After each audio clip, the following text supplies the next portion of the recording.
So, first things first, Steve. How are you? I'm well, thanks. Yeah, I'm good. Okay. Before we talk about your new record, I'd like to go to the beginning quickly. Okay. Do you remember the first album you ever bought? Yeah, well, I remember two. Okay. They were, and it always kind of blows my mind that these were the two that I remember buying because I was with my mother, and I was a little Catholic school boy, you know, and they were cassettes. This was a time when they sold cassettes in the long white cases, and I picked out.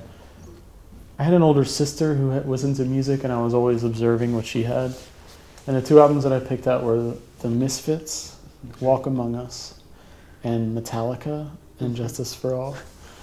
And I used to just flip those tapes back and forth, and I had my little headphones with the little foam ears and the tape deck. And I remember being at Catholic school assembly, listening to both of those albums. What made them stick out? Was it? Did you like them even before you knew what kind of music it was? Or? No, for me, I knew Metallica because of sort of the heavy metal guys in my neighborhood and stuff. And for me, the albums they're good albums were the earlier ones, and I think the Injustice for All was a point of departure for them where they got worse. Sure. But and they cut their hair short and stuff. But the Misfits album, I think it was a combination of the artwork, and the kind of mystery and sort of scariness of it, and something about their music that's sort of catchy, poppy, but scary. So I don't know. I just liked it very much.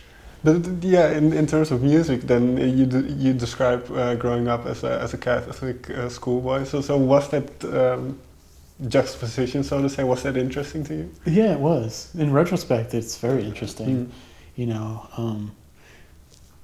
and just thinking about that time and thinking about some of the other kids that I went to school with, and what they did in their lives, and listening to death metal in fifth grade, when I have a tie on and a suit jacket. But did your parents know what kind of music it was?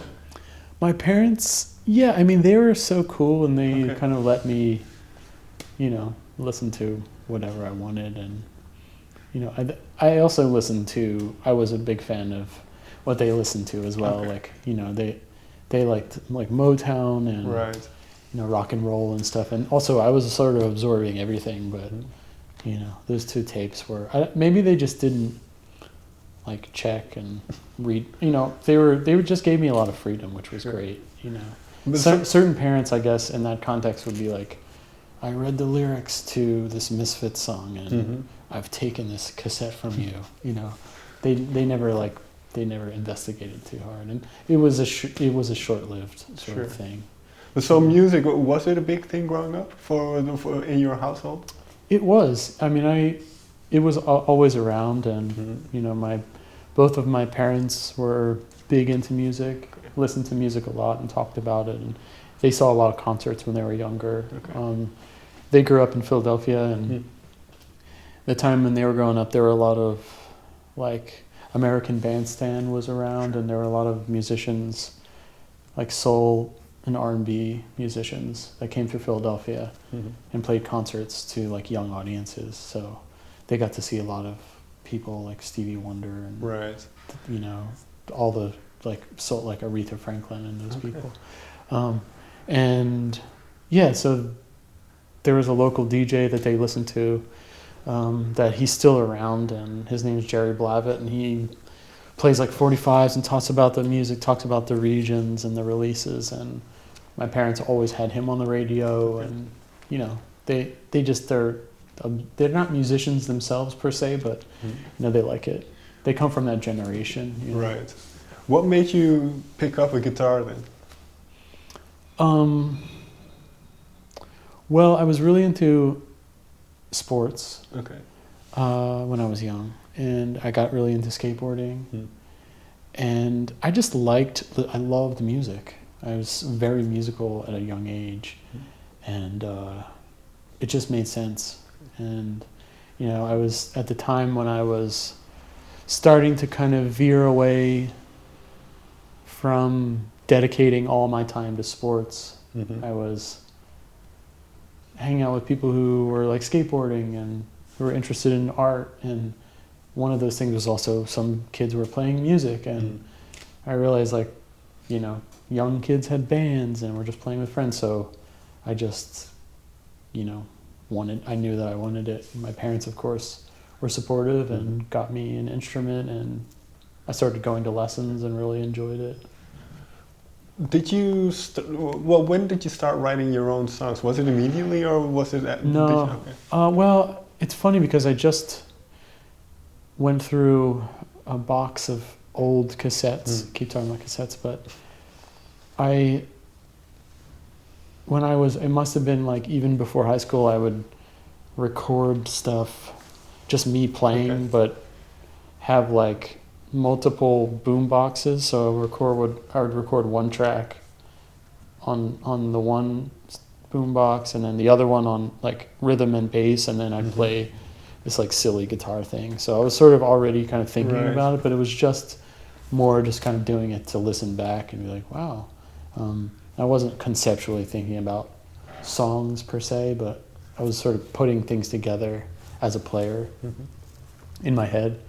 And I just really just liked playing a lot. So I would more so just kind of, it was a fun activity for me to either get together with friends, or most of the time it was by myself, but just kind of passing time, When did it become more important, more than just a way of passing time?